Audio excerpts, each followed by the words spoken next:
Joining us now is Don Trump Jr. How are you? I'm doing well. Yourself? All right, so Frank Luntz gave Hillary the first debate, your father the next two. And those Luntz focus groups are pretty accurate, undecided voters. Yep. How did you feel about tonight? I agree with him. I mean, I think we did great. I think he was able to highlight issues. He was able to talk about issues. He's able to talk about her failed track record. You know, he's right. She's been doing this for 30 years. Why haven't any? All of a sudden, she's got all these magical plans. Well, where were they before? This isn't rocket science. Every time my father has talked about something, everyone jumps, they react, right? He talks about TPP. He brings up our terrible trade deals. All of a sudden, everyone flips and they say, oh, well, no, he's right. He talks about NATO and how it's been outdated and how it needs to adjust. 2 weeks later, NATO comes and says, well, you're right. Now we're going to talk about terrorism and we're going to react accordingly. How come the outsider, the builder from New York, how come he has to be the guy that brings this up? Well, and everyone reacts. All these corporate politicians. No, but it is. You know, she's become a multi-millionaire since playing on her job, and you know, your dad's probably losing a lot of money and opportunity costs and all this. So he's lost a lot of money in this and paying his own way.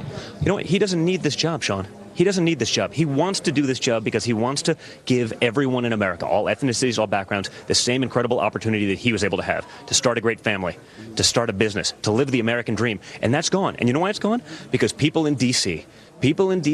who've never had these jobs, they've never done any of these things. They get promised things. They make donations, so they get jobs, and they get high positions in government. We've seen that, okay? They get deals in Haiti because they donated to the Clinton Foundation. That's so bad, isn't it? They take that money, they squander it, they put it in their pockets, they line there. The people in Haiti are saying, what happened? What happened? Where are the things that where's the $10 billion? They don't know. It's disgusting, and that's what's going to stop it. And so I think my father had a great thing yesterday when he said, it's time to drain the swamp in D.C. That was the #1 trending issue on Twitter. Let me ask you this, because I think this is important. We've had 2 tapes now come out. I just saw James O'Keefe in the crowd here a moment ago. We had 2 tapes come out. One shows that money coming directly from the Clinton campaign, funneled through the DNC, funneled through democracy, whatever, right into the hands of agitators fomenting violence going back as far as Chicago against your father, and a huge, massive voter fraud scheme that they put into works. This, to me, hasn't even resonated with the American people yet. No, it hasn't, and it has to get out there. I mean, and that's part of what he was talking about today, okay? We'll accept a fair result, but we're not going to accept something when they say, we've been doing this for 50 years. We've been busting. We don't play by the rules. The rules only apply to conservatives, apparently, or maybe we're the only ones with the morals to be able to actually comply by them. You know, this stuff's coming out. This isn't pretend. This is undercover video. That's James O'Keefe right over there that did the video. Yeah. He did a great job, and I think, listen, he's doing the American people a great service by highlighting this, because everyone thinks, oh, the system's so honest. No way they would do this. He's seen it at the highest. Could you imagine it? We've been to the White House 350 times doing this. Met with the president 47 times. And they're saying, oh, this never happens. I mean, yesterday, Obama saying, this never happens. Trump should stop whining. Well, it happened.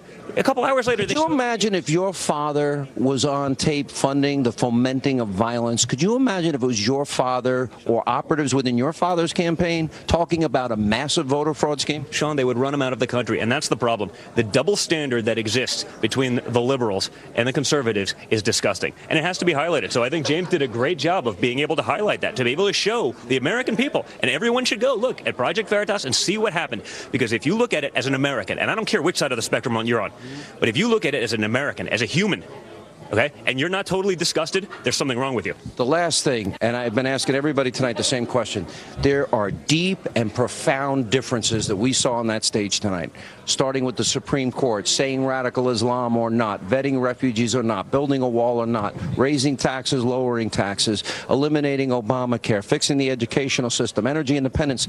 These are deep, profound differences. Do you think the American people understand the degree to which this is a massive choice election? Well, you know, I think they do. The problem is, if you're a Hillary voter, which Hillary are they voting for? Are they voting for the private Hillary, or are they voting for the public Hillary? Well, no. It's out there. There's 2 different standards. No, she said it. And then she said it's okay. So which one are they voting for?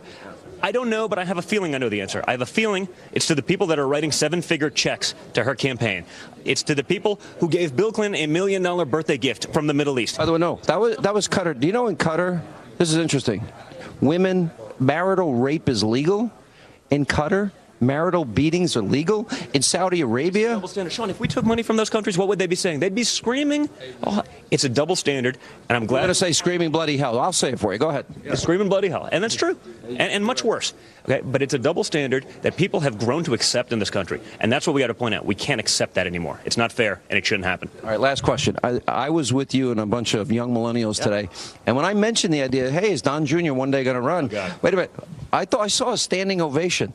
Well, listen, it'd be an honor to maybe do that someday. Right now, my only objective is to get him in there because I want to fix the mess that is D.C. I want to help him implement those policies that are going to bring jobs back to this country. I want to help him implement the policies that are going to put term limits on these guys that are going to prevent people in highest levels of government going and lobbying for other countries to suck American dollars into those countries. I want to fight for the people of this country, and that's what my father's been doing from day one.